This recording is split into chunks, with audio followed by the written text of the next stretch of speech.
This week in CIST 1602, we're looking at Chapter 10, Planning Contingencies. So looking at this chapter, in this chapter you're going to learn the components of contingency planning, how to respond to incidents or disasters that may threaten an organization's continued operations. We'll look at incident response plans and disaster recovery plans in depth, as well as business continuity plans. Keep in mind the importance of timing and continued reevaluation of continuity or contingency plans is discussed in this chapter and is important, and also how an organization will manage its investigations. First, we'll look at introduction to contingency planning. All right, so first we'll look at what a contingency planning is. So the broad process of planning for the unexpected, that is called contingency planning.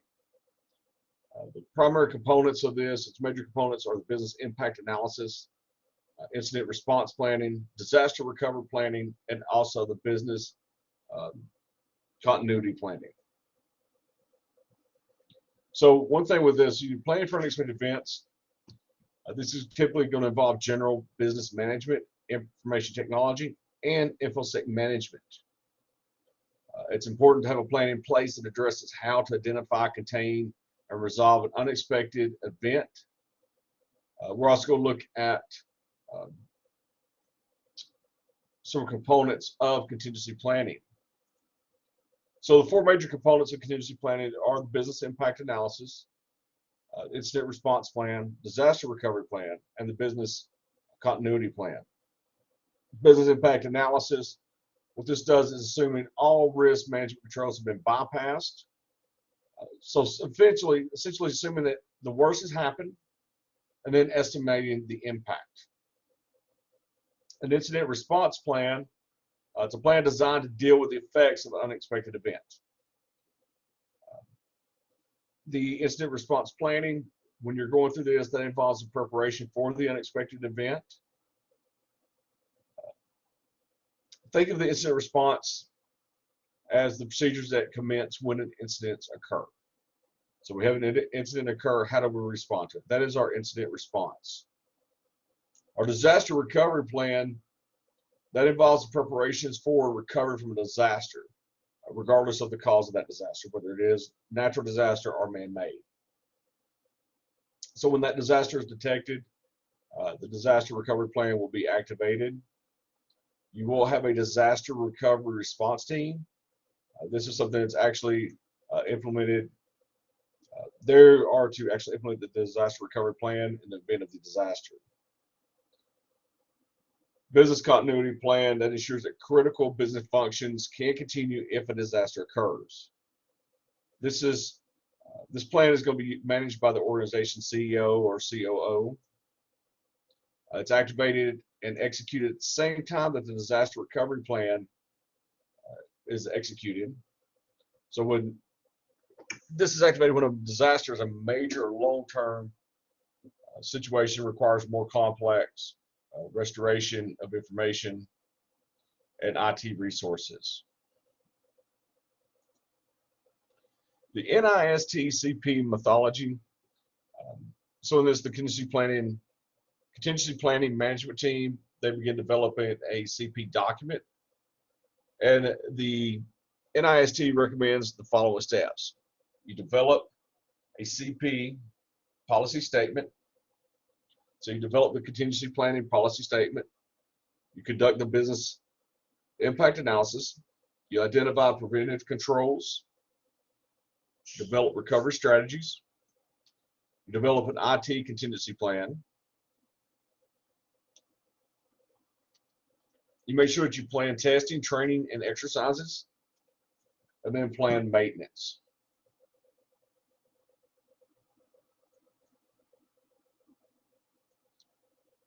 The CMPT, and these are some people that are involved, the teams that perform the planning and execution of a CP plan, and their primary roles. All right, the champion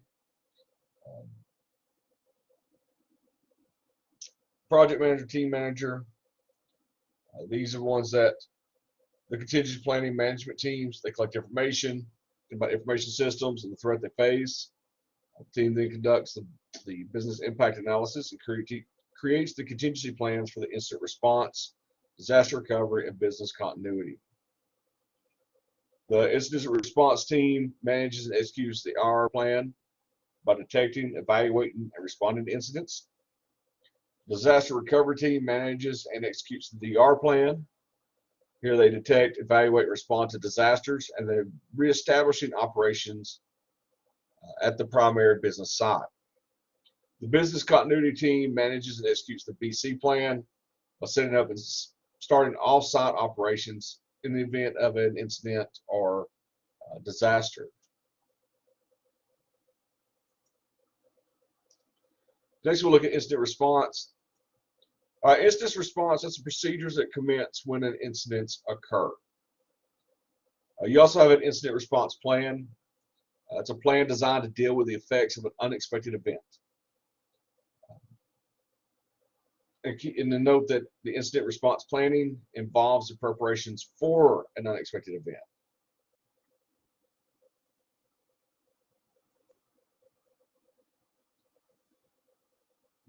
The Computer Security Incident Handling Guide, these identifies the following key components of a typical incident response policy. You have a statement of management commitment, the purpose and objective of the policy, the scope of the policy, so it's saying to who and what it applies, under what circumstances, definitions of InfoSec incidents and related terms, organizational structure and definition of roles, responsibilities, and the level of authority. It prioritizes are the severity ratings of the incidents, performance measurements, and the reporting and contact forms. These should all be included in the incident response policy.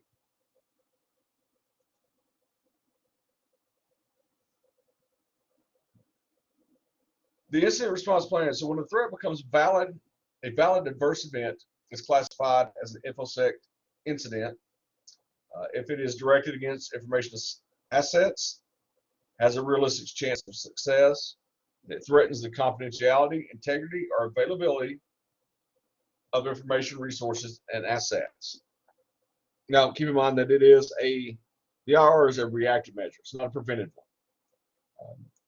Most IR plans include some type of preventive recommendations, though.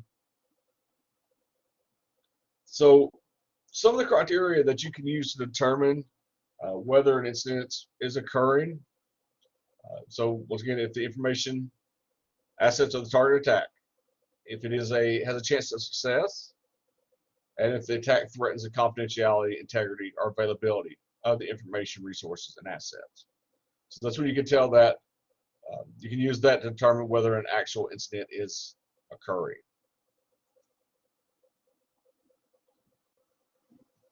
So what action should be taken during the reaction to an incident? You should use incident detection using incident classification. So what is incident classification? That's the process of examining an adverse event that has the potential to escalate into an incident and determine whether it constitutes an actual incident. This is something that when you classify an incident, that's a responsibility of the IR team. Soon as an incident occurs, the right people must be immediately notified in the right order, which will be our notification of key personnel. You would have an alert roster. That's a document that contains contact information of individuals that must be notified in the case of an event. You want to make sure that you document an event or keep a documentation of the incident. This should record the who, what, when, where, why, and how of each action taken while the incident is occurring.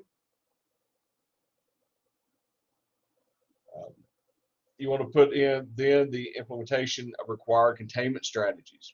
The containment strategy should focus on two tasks: stopping the incident or recovering control of the affected systems. So containment strategies include disconnecting affected sources of communication in order to cut off the attack from the outside of the company network. This is something that this strategy can only be used if the designated communication channel is not business critical. You may also dynamically apply filtering rules to limit certain types of network access, which targets the specific vulnerability being exploited by the threat agent. Monitoring the incident while developing a more specific strategy. Now, keep in mind that all these containment strategies focus on stopping the incident and recovering of the system controls.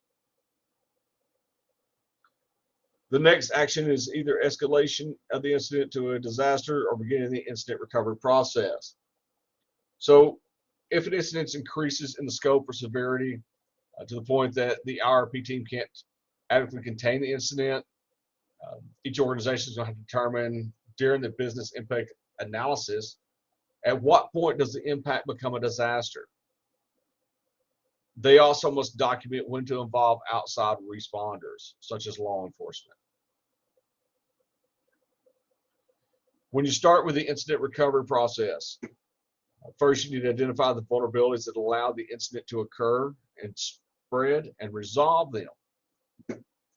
You want to address the safeguards that fail to stop or limit the incident, or something that maybe was missing from the system in the first place, install, replace, or upgrade them. If present, you want to evaluate the monitoring capabilities of your system, restore the data from backups as needed, restore the services and processes in use, continuously monitor the system, and then restore the confidence of the communities of interest. And that's the process that goes with the incident recovery process. Next, we're going to talk about disaster recovery. All right, a disaster recovery planning. This is the preparation for and recovery from a disaster. And this could be something that could be natural or man-made. So a disaster recovery, what an instance of disaster when the organization is unable to contain or control the impact of the incident. The level of damage or destruction of the incident is so severe the organization, something they're unable to quickly recover from. So the key role in the disaster recovery plan is to define how to reestablish operations at the location where the organization is usually located, or primary site.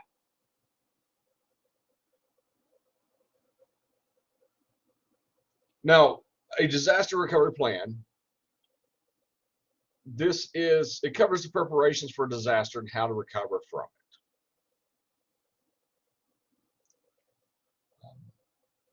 Some of the natural disasters, and we talk about man-made may be a virus, that goes through the system, theft, espionage, things of those natures. Natural disasters are disasters such as a fire, earthquakes, flood, lightning, tornadoes, along with the other ones listed on your screen here.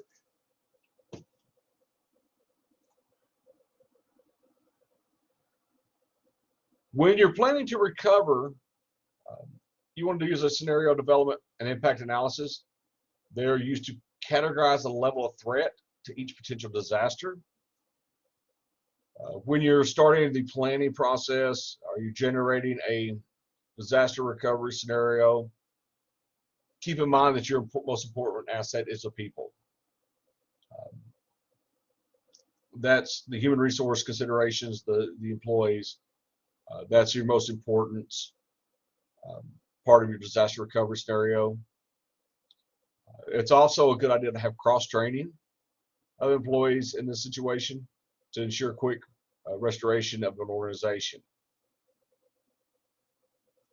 Some key points in a disaster recovery plan is to have clear delegation of roles and responsibilities.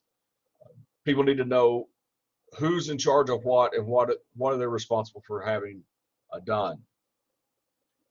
Execution of the alert roster and notification of key personnel, clear establishment of priorities, documentations of the disaster, procedures for that, the action steps to mitigate the impact of the disaster on the operations of the organization, and then alternative implementations of the various system components, if the primary version should be unavailable. It's important to keep emergency contact information on hand for each employee. And also make sure each employee has access to a contact number or hotline for calling the organization during an emergency as well. Okay, business continuity. What is a business continuity plan and why is it important? A business continuity plan ensures that the critical business functions can continue if a disaster occurs. So it's essential for an organization's survival in the event of a disaster. A business continuity plan is usually managed by the organization's CEO or COO. This is something that this plan is activated and executed at the same time a disaster recovery plan. Once again, once the disaster is major or long-term, and so will require a complex restoration of information or IT services. Now, the first step in contingency efforts is the development of the policy, followed by the planning.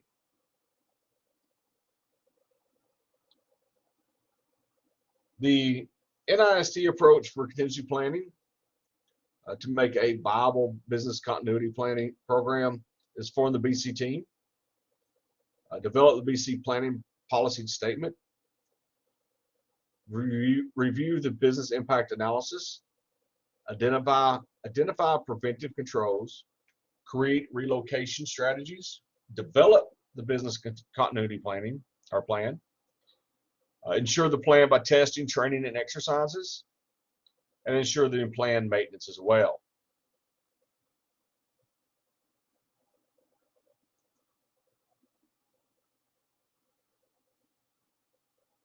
So with the business continuity plan, once again, it begins with the development of a BC policy. One of the most important pieces of a BC plan involves the identification of critical business functions. Now, once you've got the plan developed,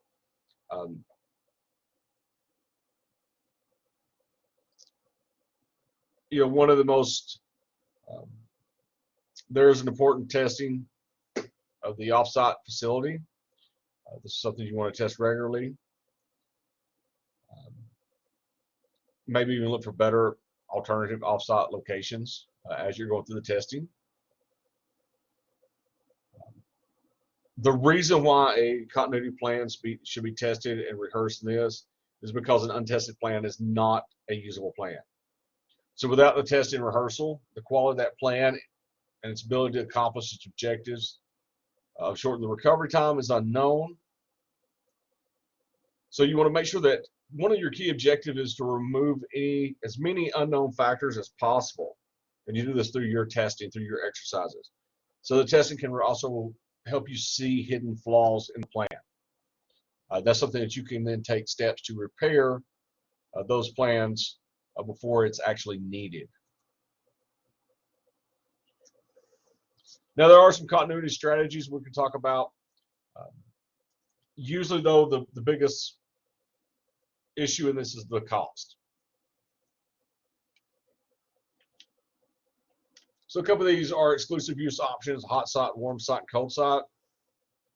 Hot site duplicates resources and requires only the latest backup personnel to function. So think of it as it's got all your hardware, your phones, your electricity, your office setup, all of your software is installed. You're just ready to go in, load your backups, and get back to work. Warm site is going to be similar to a hot site. It's going to lack some of the same service and typically doesn't have all the necessary software applications available. Cold site is going to prepare you the bare minimum.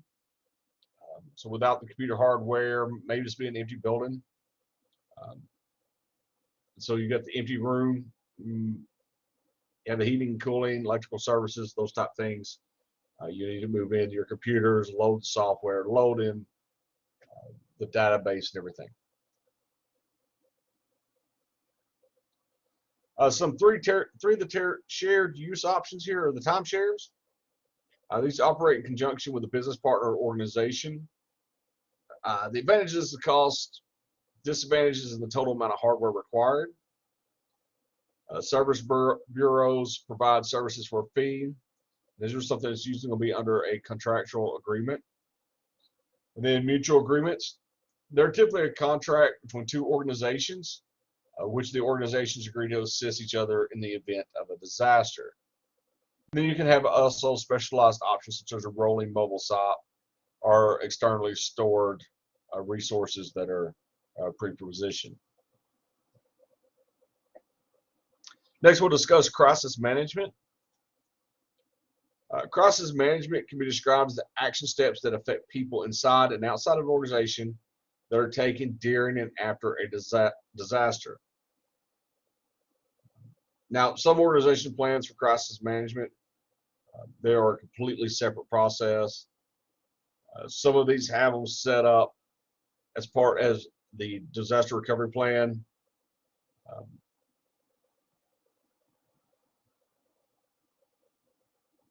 The protection of human life should be a high priority. The organization's image is something else the organization will look at as a high priority. So sometimes those cause this to be put into its own committee, policy, and plan.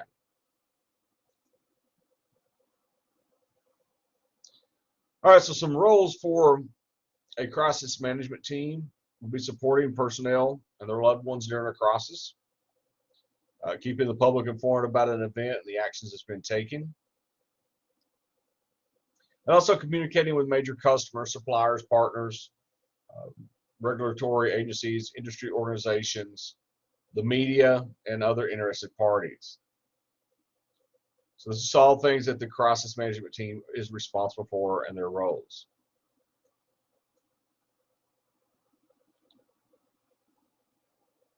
Now, the crisis management planning team, they should establish a base of operations near the site of the disaster as soon as possible.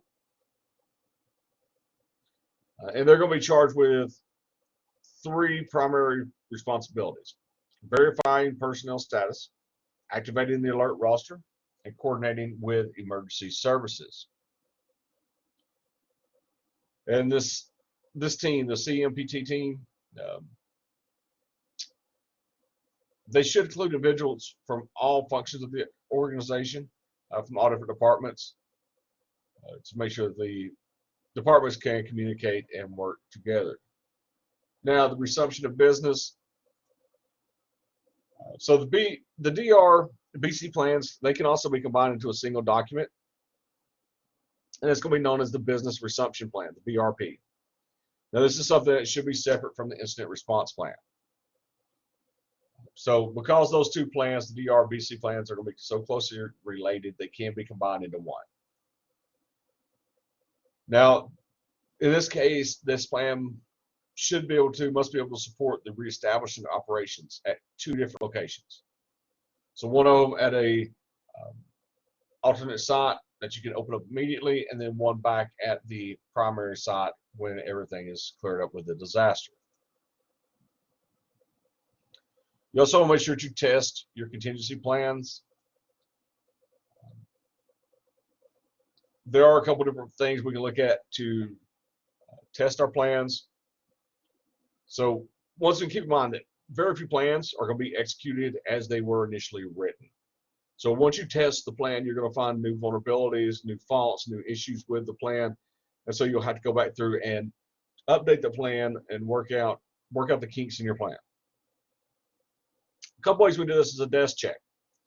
That's reviewing the plan and creating a list of correct and incorrect components. A structured walkthrough. That involves walking through the steps taken during an actual incident or disaster. So in this one, everybody's going to discuss their actions around a conference table and discuss the responsibilities as the incident unfolds. You can also have a simulation. This is where the team is presented with a scenario of an actual incident or disaster, and they're expected to recreate it they're expected to react as if it had occurred. Now, this usually involves performing the communications that should occur, but it really stops short of actually performing the actual task that will be required in the event that this was a live incident. Full interruption testing. In this, individuals follow each and every incident response, disaster recovery, business continuity plan. It includes the interruption of the services, restoration of data from backups, notification of appropriate individuals. This test is something that's normally going to be performed after normal business hours,